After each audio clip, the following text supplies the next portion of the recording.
Shalom, fidèles téléspectateurs de l'émission chrétienne Lampe de l'Éternel. C'est pour nous une joie de vous savoir branchés en train de suivre votre émission chrétienne Lampe de l'Éternel. Une émission qui vous bénit toujours au travers de la parole de Dieu. Aujourd'hui, Dieu a choisi son serviteur, le révérend Bishop Marc Mantui d'Issoni, pour vous parler de sa part. Suivez et soyez d'avance bénis. Shalom bien-aimés, nous sommes contents de vous savoir nombreux en train de suivre votre émission. Nous sommes pasteur Marc Mantui, nous sommes pasteurs de l'église selon le cœur de Dieu. Chaque fois que nous vous apportons la parole du Seigneur, nous recevons de vous un feedback positif, des interpellations, combien vous nous apportez vos suggestions, combien vous nous interpellez et ça nous fait énormément du bien.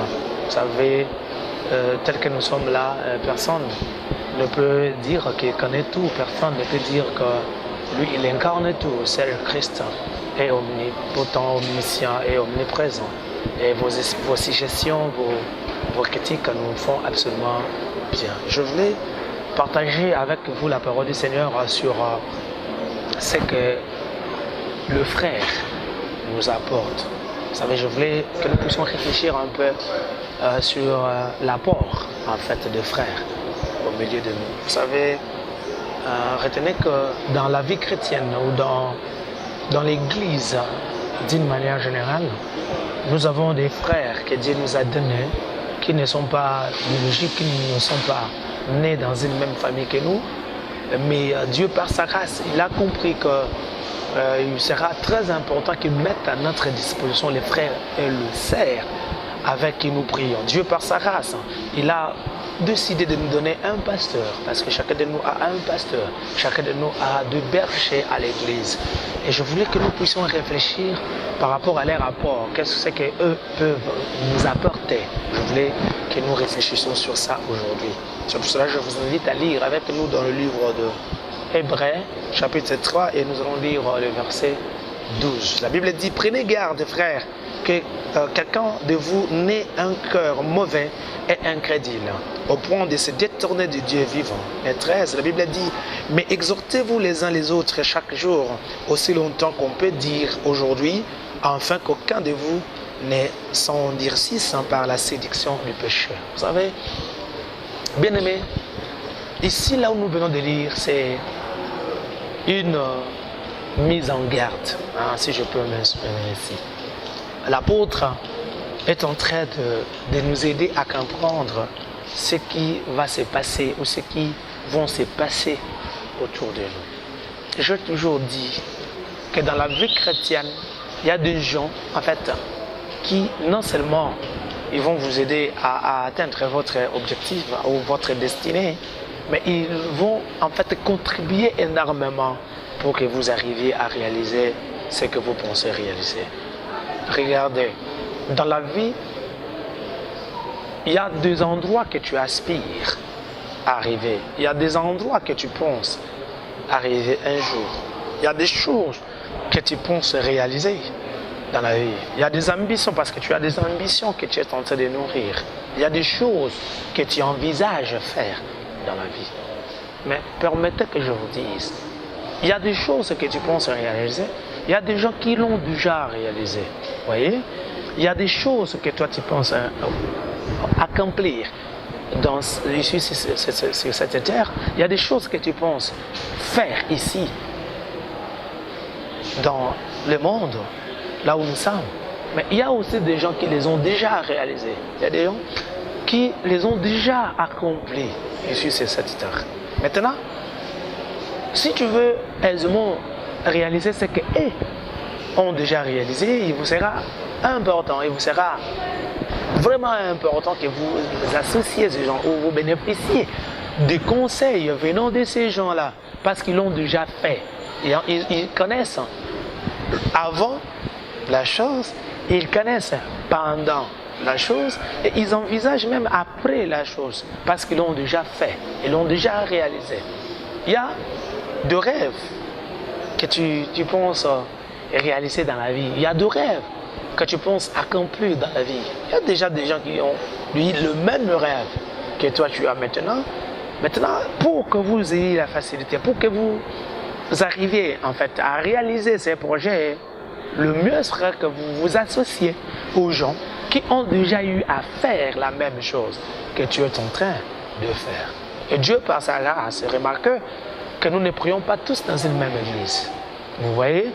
Regardez encore, vous allez comprendre, même dans nos églises, tout le monde n'est pas proche, tout le monde n'est pas proche de toi. Vous voyez? Il y a des gens, vous priez dans une même église, mais vous ne vous connaissez même pas.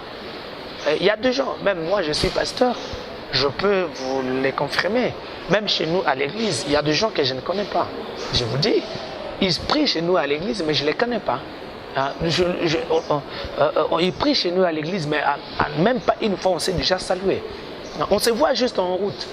Quand tu passes, il te salue, pasteur, bonjour. Quand tu réponds, comment tu vas? Tu vas bien. Après, il te dira que je prie dans l'église où tu es pasteur. Vous voyez, c'est-à-dire, il prie, on prie le même Dieu, on prie dans une même église, mais on ne s'est pas encore vu, on ne se connaît pas, nous ne sommes pas proches. Vous comprenez? Nous ne sommes pas proches. Mais qu'est-ce qui fait que parmi ces gens-là, il y a au moins certaines personnes avec qui tu es familier? Qu'est-ce qui fait que dans cette église-là, où il y a beaucoup de gens, mais il y a quand même certaines personnes avec qui tu es proche, tu es familier, vous vous côtoyez, vous discutez, parce que Dieu veut que ces gens-là qui sont proches de toi, qui te sont familiers, que vous bénéficiez de ce que Dieu a mis dans leur vie, ce que tu as mis dans leur vie comme don, comme potentialité, comme conseil, parce qu'il y a des choses que tu ne côtoieras qu'à travers cette personne. Il y a des choses qui ne peuvent te parvenir que par l'entremise de ces gens-là. Maintenant, qu'est-ce que ces gens-là nous apportent? Parce que c'est ça, en fait, notre souci de ces jours. Qu'est-ce que ces gens-là nous apportent? Prenez. La Bible dit ceci. C'est très important que nous réfléchissons sur ça et nous partageons cela. Écoutez, Hébreux chapitre 3, verset 12, la Bible dit: prenez garde, frères, que quelqu'un de vous n'ait un cœur mauvais et incrédule. Mais exhortez-vous les uns les autres chaque jour, aussi longtemps qu'on peut dire aujourd'hui, afin qu'aucun de vous ne s'endurcisse par la séduction du péché. Vous voyez, c'est-à-dire, en réalité, Dieu, ce que si on ne s'exhorte pas réciproquement, si parmi nous, nous ne bénéficions pas de ce que les autres peuvent nous apporter, nous allons tomber, nous serons séduits. Parce que la Bible dit quoi? Nous serons séduits. Il y aura un cœur endurci qui va se développer en nous. Il y aura un cœur fermé, bloqué, qui va se développer en nous. Pourquoi? Parce que nous n'écoutons pas les autres. Pourquoi? Parce que nous ne bénéficions pas de leurs conseils. Pourquoi? Parce que nous n'appliquons pas leurs conseils. C'est-à-dire, les amis qui sont autour de toi, ils peuvent vous apporter quelque chose que tu n'as jamais vu. Les amis qui sont autour de toi, ils ont eu à avoir des expériences, ils ont eu à traverser des choses que toi tu n'as pas traversées. Peut-être la chose que tu es en train, ou le chemin que tu es en train de traverser maintenant, ils ont eu déjà à traverser la même chose. C'est-à-dire, ils peuvent vous apporter l'expérience, ils peuvent vous apporter les conseils pour que vous ne tombiez pas. Vous savez quoi? Je vais vous aider à comprendre une chose, parce que peut-être là où tu n'es pas encore tombé, l'ami qui est proche de toi est déjà tombé dedans. Il est déjà tombé dans cette route. Il est déjà tombé dans ces trous. Maintenant, sa présence est un réconfort pour toi. Sa présence est une bénédiction pour toi, parce que sa présence va vous aider en vous donnant des conseils pour que vous ne tombiez pas. En vous donnant des conseils pour que vous ne soyez pas victime de ce chemin-là. Pourquoi? Parce que lui, il a eu à expérimenter, il a eu à vivre ce que toi, tu es en train de vivre aujourd'hui. C'est-à-dire, l'ami qui est à côté de toi, le frère, la sœur qui est à côté de toi, il est là juste pour t'aider, pour que tu arrives à réaliser ta destinée. Vous savez, permettez que je vous dise quelque chose. Ils ne peuvent pas seulement être bons, ils ne peuvent pas forcément être bons. Vous voyez? Ils ne peuvent pas forcément être bons. Parce qu'on a toujours tendance à penser que ceux que sont censés nous appartenir, ils doivent être que des bons cœurs. En fait, c'est ça là où on se trompe très souvent. Vous savez, tu peux tuer quelque chose de bon. Tu peux bénéficier de quelque chose de bon, même dans le cœur de quelqu'un qui est méchant. Même dans les agissements d'une personne qui est vraiment méchant. Il est méchant de caractère. Il est méchant par les actes qu'il pose. Il est méchant par tout ce qu'elle fait. Mais le problème pour toi, c'est quoi? Malgré ses comportements, malgré cette manière de faire, toi, tu peux attirer quelque vérité. Tu peux bénéficier de quelque chose. Tu peux comprendre des choses que les autres n'arrivent pas à comprendre. Mais permettez que je vous dise quelque chose. Parce que c'est très important. La Bible dit, là, je vais vraiment insister pour que nous comprenions. La Bible dit quoi? Mais exhortez-vous les uns les autres, chaque jour, que nous puissions faire quoi? Nous exhorter. Que nous puissions bénéficier de quelque chose de la part du Seigneur et de la part de nos bien-aimés. Mais écoutez, nous ne pouvons pas vivre dans un milieu où chacun se suffit de lui-même. Nous ne pouvons pas vivre dans un milieu où les gens pensent que rien de bon ne peut venir de l'extérieur de sa vie. Voyez, nous ne pouvons pas progresser, nous ne pouvons pas aller de l'avant lorsque des gens pensent que c'est seulement eux qui peuvent apporter quelque chose de bon. Exaltez-vous réciproquement. Voyez, c'est-à-dire toi tu peux apporter quelque chose. Et l'autre aussi peut t'apporter quelque chose. Maintenant, qu'est-ce que nous avons remarqué dans cette société?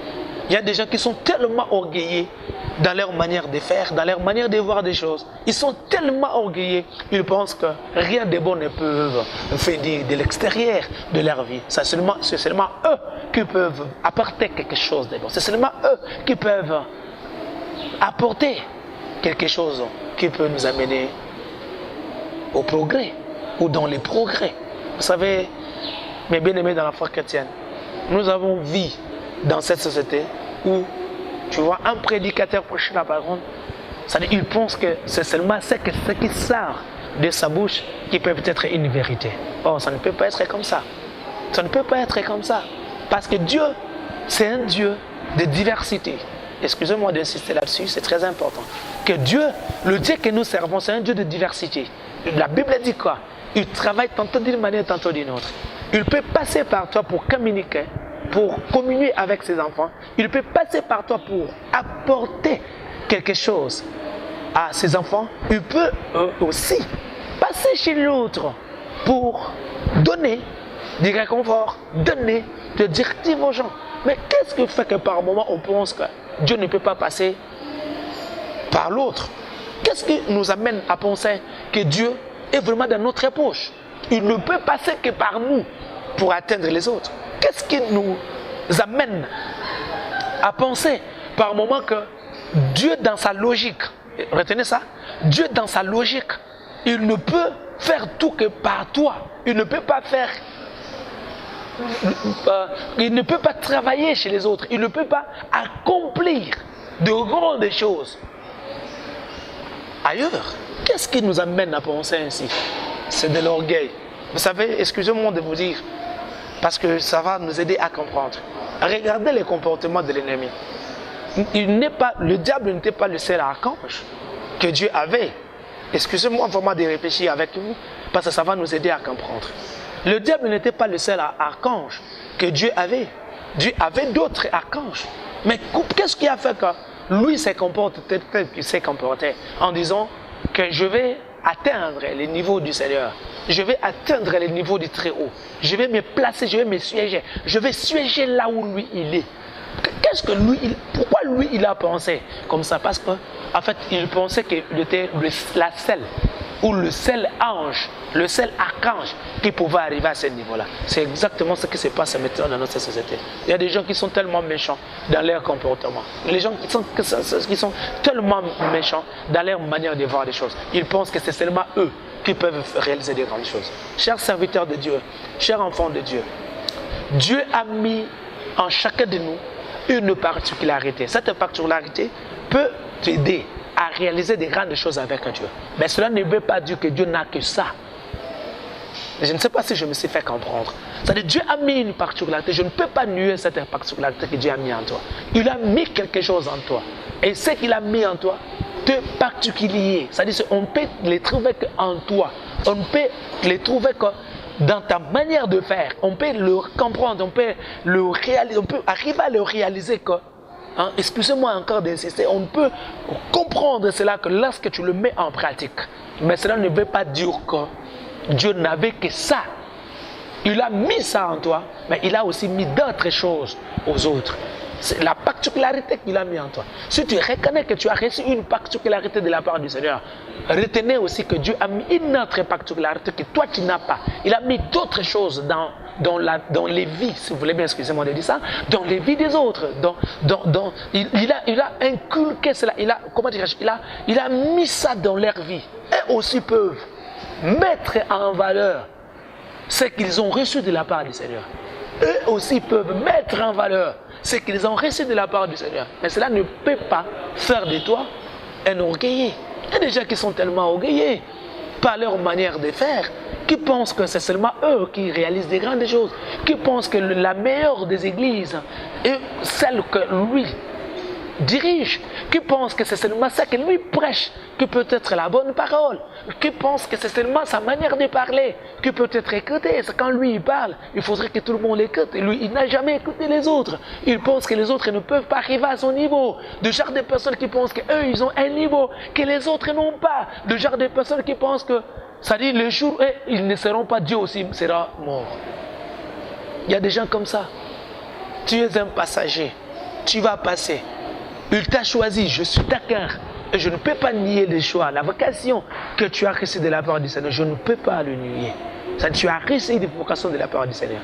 Mais je veux que vous arriviez à comprendre qu'il y a aussi d'autres personnes qui ont reçu des vocations que toi tu n'as pas reçues. C'est pour cela que vous remarquerez que toi tu es un pasteur. Il y a des évangélistes. C'est pour ça que tu remarqueras que tu es un docteur. Il y a des apôtres. C'est pour ça que tu remarqueras que toi tu es un apôtre. Mais il y a aussi des prophètes. Vous voyez, Dieu, c'est un Dieu de diversité. Il fait des choses selon sa préscience. Il fait des choses selon sa volonté. Il fait des choses selon sa divinité. Parce qu'il est Dieu. Il fait des choses selon lui. Il fait des choses telles qu'il les voit. Parce qu'il est Dieu. Mais écoutez maintenant ce que je vais encore ajouter. C'est très important que nous comprenions cela. Mais dans notre parcours, on ne voit pas seulement des gens qui nous apportent des bonnes choses. Dans notre parcours ministériel, dans notre vie chrétienne, nous ne rencontrerons pas seulement des gens qui vont nous apporter quelque chose, mais nous rencontrerons aussi des gens qui vont nous critiquer, qui vont parler mal de nous, qui vont même créer des choses que nous n'avons pas fait, qui vont créer des choses que nous n'avons même pas imaginées même une fois. Ils vont dire des choses horribles même sur nous.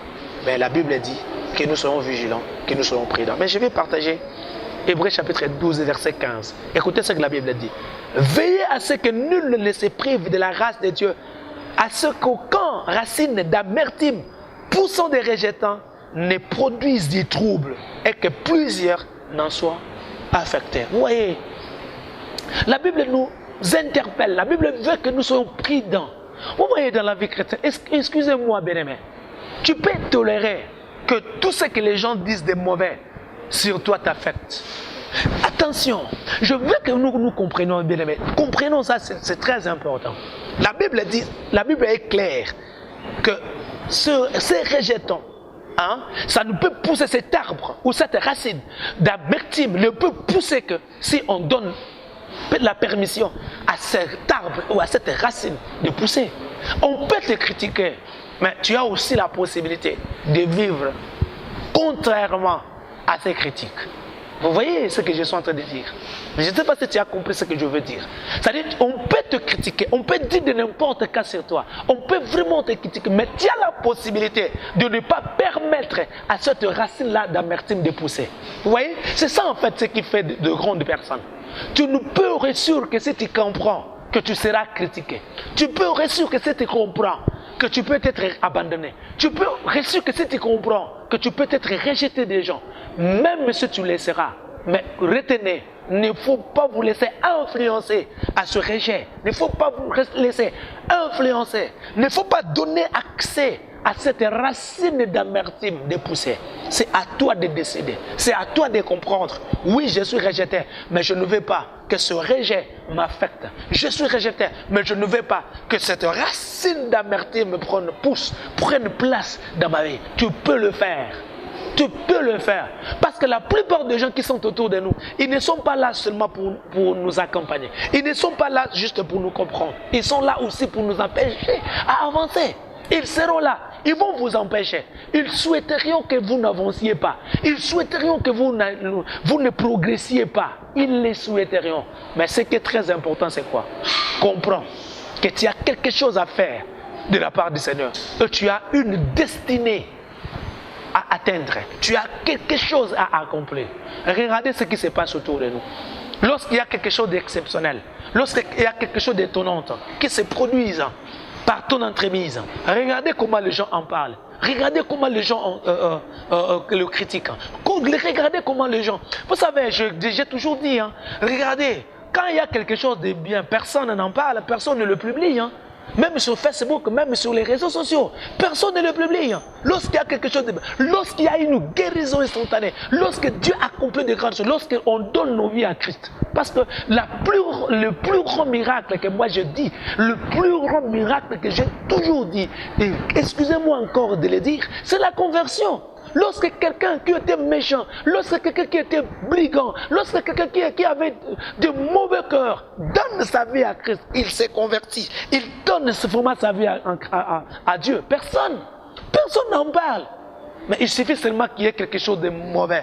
Il suffit seulement qu'il y ait quelque chose de mal qui va affecter les gens, je vais dire mieux, qui va faire en sorte que les gens deviennent incrédules.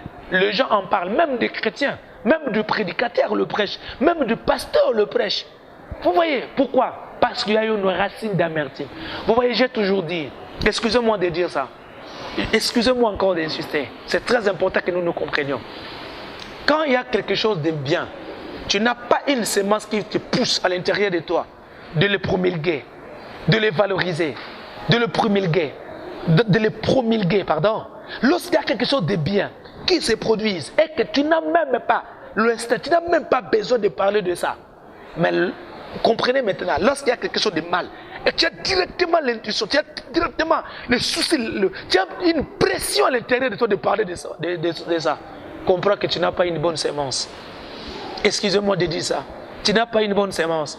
Parce que nous, même Jésus a dit que je n'ai pas de problème avec le diable parce qu'il ne trouve pas sa sémence en moi. Vous voyez? Vous comprenez?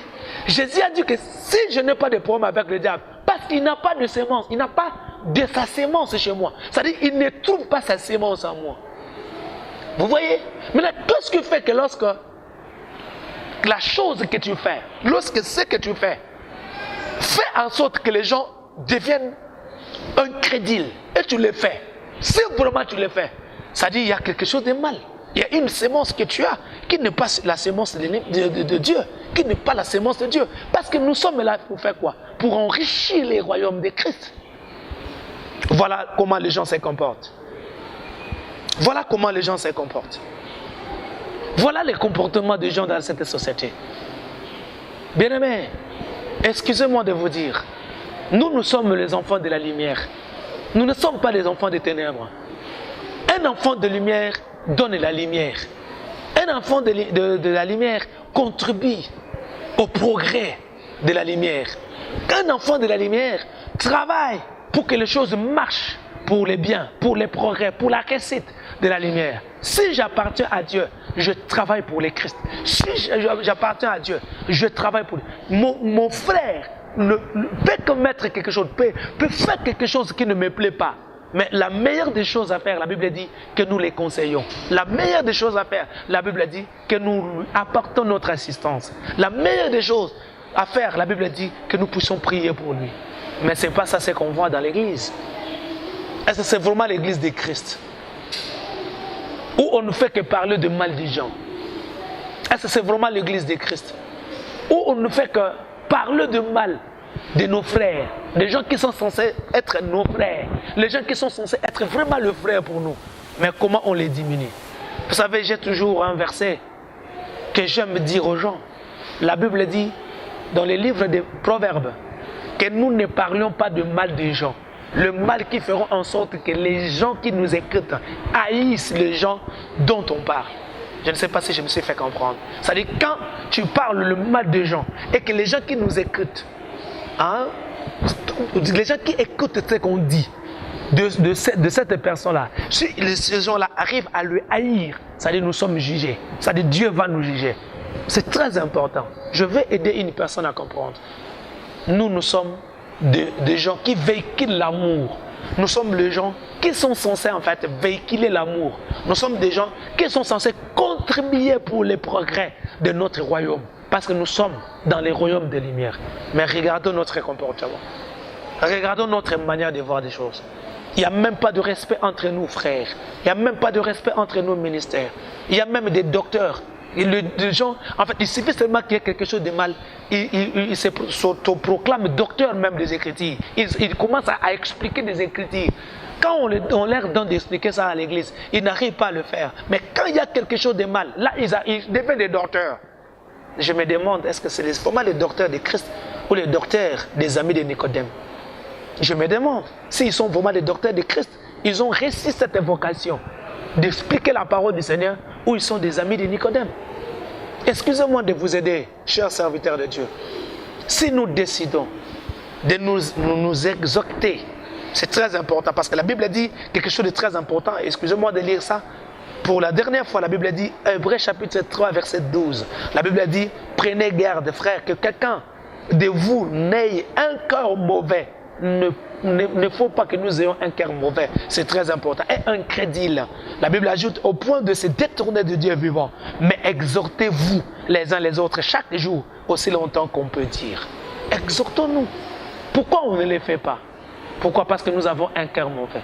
Parce qu'on ne peut pas arriver à nous exhorter si préalablement on n'a pas un bon cœur. Il faut que nous ayons un bon cœur pour que nous arrivions à nous exhorter, pour que nous arrivions à contribuer dans la vie des autres.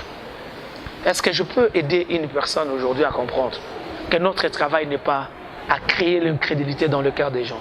Notre travail n'est pas celui de déranger la vie des gens, mais notre travail est celui d'apporter la vie. Est-ce qu'on peut vraiment essayer une fois pour toutes, une fois, à contribuer au progrès, à l'épanouissement de notre royaume? Je voulais partager cette portion des Écritures avec vous. Moi, je suis pasteur Mafou Mantwidi. Je suis pasteur de l'église selon le cœur de Dieu. L'église selon le cœur de Dieu est située sur l'avenue Guémena, numéro 37 dans la commune de Kasavubu. Là-bas, nous prions chaque mercredi et vendredi de 16h30 jusqu'à 19h. Et chaque dimanche, nous prions de 7h jusqu'à 9h30. Si vous pensez que vous pouvez venir nous rendre visite, vous êtes les bienvenus. Vous savez, permettez que je vous dise que Dieu a besoin de vous. Si vous pensez venir, vous êtes les bienvenus. Et je peux aussi facilement vous donner mes deux numéros. 0421 07 07 encore 431 et 089 72 66 891. Que Dieu vous bénisse. Bien-aimés dans le Seigneur, je crois que Dieu vous a visité à travers cette parole. Vous venez de suivre votre humble serviteur, le révérend Bishop Mafou Mantwidi Soni de l'église selon le cœur de Dieu. Si vous nous avez suivis, vous avez des problèmes, vous avez des soucis, vous avez besoin qu'on puisse prier pour vous, n'hésitez pas de nous contacter sur notre numéro qui est affiché au bas de vos écrans. Retrouvez-nous chaque dimanche à 16h30 et le mardi à 12h30 pour la rediffusion de cette émission. Nous sommes sur l'avenue Guémena numéro 37 dans la commune de Kasavubu. Que Dieu vous bénisse. À la prochaine.